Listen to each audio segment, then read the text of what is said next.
Bonjour et bienvenue dans le Talk du lundi. Je suis Jean-Luc Romero-Michel, président de la DMD. À tout de suite.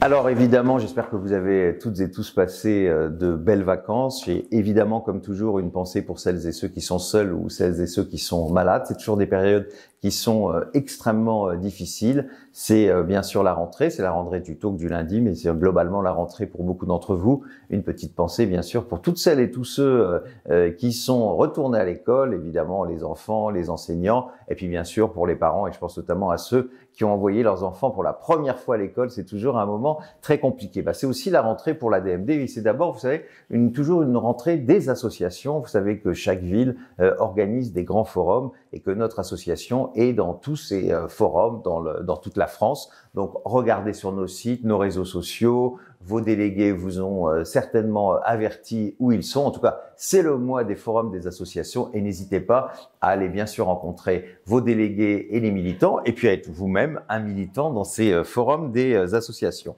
Alors, vous savez, le 2 octobre prochain, ce sera l'Assemblée Générale. Alors, je n'en ai pas parlé jusqu'à présent, mais je voulais quand même vous dire, même celles et ceux qui sont adhérents de la DMD, vous le savez, je ne me représenterai pas à la présidence de notre association.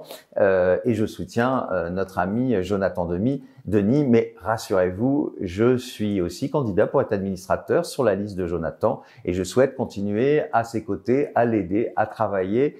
On peut pas avoir donné autant de sa vie, autant d'années et partir du jour au lendemain et vous oublier. Donc rassurez-vous, derrière Jonathan qui sera un président formidable si vous l'élisez, parce que voilà, vous pouvez aussi élire d'autres. En tout cas, s'il est élu et si je suis élu administrateur, bien sûr que je continuerai avec vous. En tout cas, continuez à voter. Il reste quelques jours.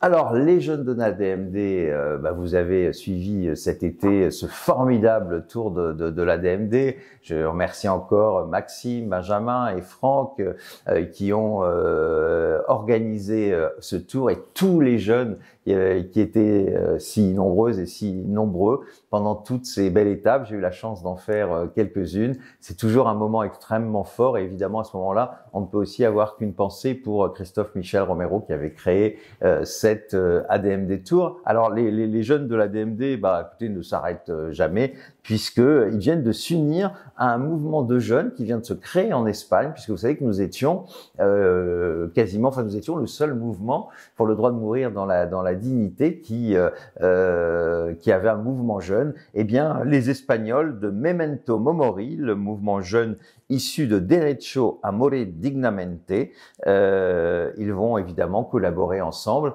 Alors évidemment, l'Espagne pourra nous donner un peu de leçons parce que comme vous le savez, l'Espagne a légalisé l'euthanasie et les premières euthanasies ont eu lieu dans ce pays. Mais je pense que c'est important. L'union fait bien sûr la force et on ne peut que se réjouir que nos amis jeunes se réunissent avec les amis de l'autre côté des Pyrénées. Enfin, je pars demain soir pour 3-4 jours à La Réunion.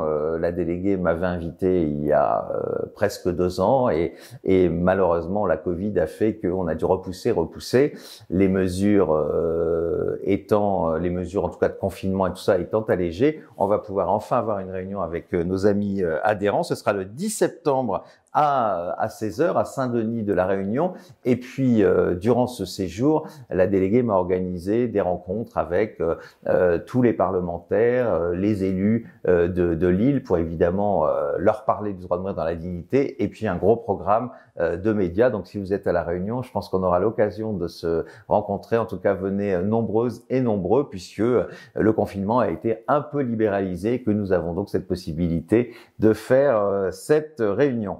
Alors, le droit de mourir dans la dignité continue à progresser en Europe. Comme vous le savez, vous en avez entendu parler, c'était cet été, mais c'est important quand même dans ce premier talk de la rentrée de vous le dire qu'en Italie, il va y avoir un référendum en 2022. Alors certains nous disent, mais pourquoi les Italiens l'ont et pas nous? Eh bien parce que pour demander un référendum en Italie, c'est facile. Enfin, je veux dire facile, non, parce que l'association qui est à l'origine de ça a dû se battre pour avoir des signatures. Mais chez nous, c'est quasi impossible. D'ailleurs, aucune association, aucun parti politique n'a réussi à avoir un référendum d'initiative populaire en France, tant les conditions sont aujourd'hui impossibles à réunir. Alors côté cinéma, on va avoir plein de choses dans les temps qui viennent.